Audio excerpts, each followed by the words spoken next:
السلام علیکم ملګرو. نن سبا تاسو سوچ وکئ نو په پاکستان کې فیسبوک کار نه کوي او هر سړی وی پی ان انسټال کړی دی. په وی پی ان باندې خپل فیسبوک چلی او واتس اپ چلی. که تاسو هم وی پی ان انسټال کړی نو اوس به ستاسو ډیټا به لیک کېږي او تاسو ته به ډېره زیاته خطره وي. نو ستاسو چې څومره اکاونټ وي دا به هم هیک کېږي. ملګرو ویډیو راسره مکمل وګورئ او د نورو پښتنو سره هم شیر کړئ. نن سبا ګورئ زمونږ ټولو پاکستان کې چې دی نو وی پی ان چلیږي. ملګرو نو تاسو د پلی سټور نه وی پی ان ان کړی وی پی ان انسټال کړی دی نو هغه به تاسو ته اوس ډېر غټ نقصان درکړي.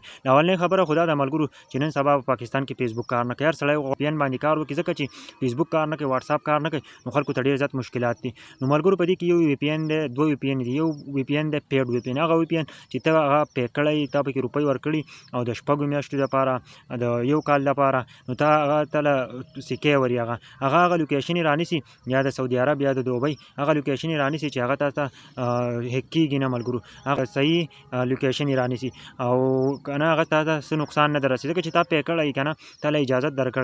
او ملګرو بل وی پی ان دی چې هغه موږ د پلی سټور نه انسټالوو که نه، او د پلی سټور نه موږ انسټال کړو، بیا پې خپل کار کوو، موږ پې یوه روپۍ هم نه وي ورکړ او فري پکې لګیا یو، فري پې کار کوو، واتس اپ هم پې چلوو، فیسبوک هم پې چلوو او نور څیزونه پې هم چلوو. نو که تاسو هم دا انسټال کړی نو په دې کې بیا ډېر زیات نقصان دی. نو ځان د دې نه خبر کړئ. اولنۍ خبره خو دا ده که نه چې تاسو چېرته هم د ایزي پیسه اکاونټ پې مان کوئ یا پې جی ایس کیش اکاونټ چې کوم وي نو هغه چېرته هم مان کوئ یا بینک اکاونټ. که تاسو وی پی ان آن او تاسو پې دا آن کوئ، دا اوپن کړئ دا اکاونټ، نو ستاسو ډیټا به، ستاسو کومه اکاونټ چې دی دا پیسې چې دي نو دا به سیده هیک به کړي خلک، د اکاونټ به هم هیک کړي.